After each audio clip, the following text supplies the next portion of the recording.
Holy crepe, folks, France just had itself a political earthquake. The recent snap parliamentary election in France has left everyone's jaws on the floor.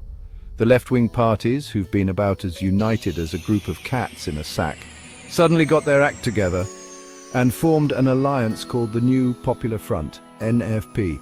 And boy, did they come out swinging. The results of this election have sent shockwaves through the French political landscape. It's like someone decided to play Jenga with the Eiffel Tower. Everything we thought we knew about French politics has been turned on its head.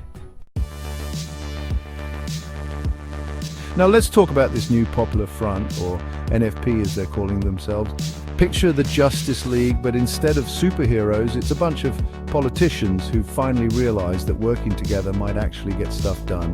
The NFP is a motley crew of left-wing parties that have been at each other's throats for years. We're talking socialists, communists, Greens, and everyone in between.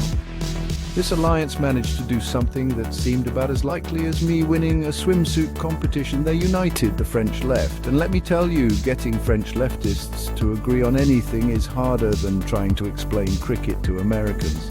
But here's the kicker. This ragtag team of political underdogs didn't just show up, they dominated. They swept through the election like a tornado through a trailer park, leaving their opponents scratching their heads and wondering what hit them. Now let's talk about the elephant in the room, or should I say the far-right bull in the china shop of French politics.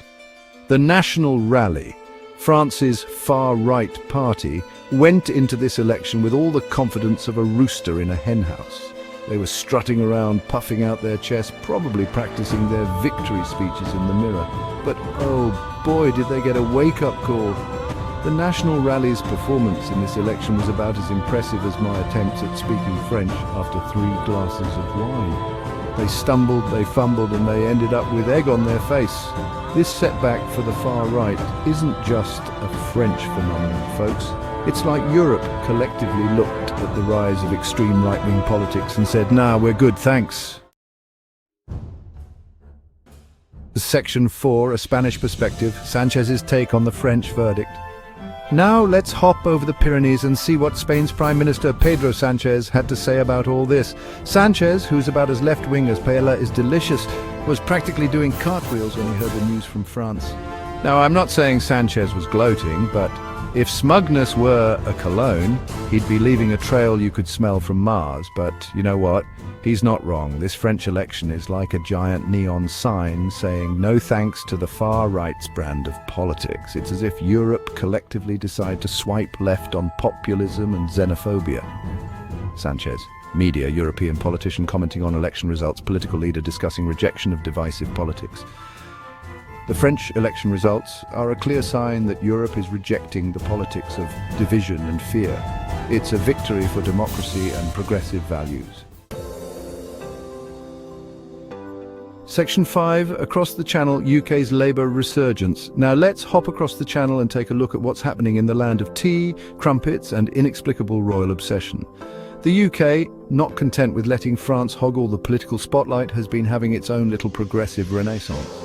The Labour Party, which has been about as effective as a chocolate teapot for the past few years, has suddenly found its mojo. They've been winning local elections left and right, well, mostly left, and their poll numbers are higher than a cat on catnip. This resurgence of the UK Labour Party is eerily similar to what we're seeing in France. It's like there's a progressive virus going around Europe and Conservatives are fresh out of political hand sanitizer. The UK's leftward shift, combined with France's recent election results, is starting to look less like a coincidence and more like a trend. Section 6. Dawn of a progressive era, hope for Europe's future. So, what does all this mean for Europe's future? Well, buckle up, folks, because we might be in for a wild ride, and for once it's not a terrifying roller coaster of doom and gloom.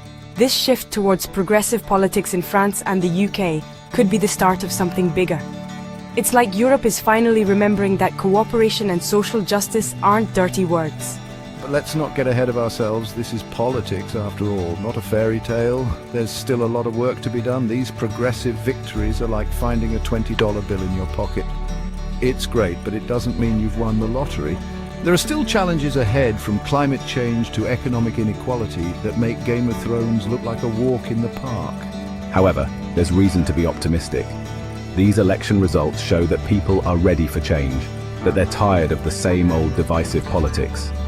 It's like Europe collectively decided to turn off the reality TV show that politics had become and switch to something more constructive. And you know what? That's a show I'd actually want to watch. So here's to hope, to progress, and to a future where we solve problems instead of just yelling about them. Who knows? We might just surprise ourselves.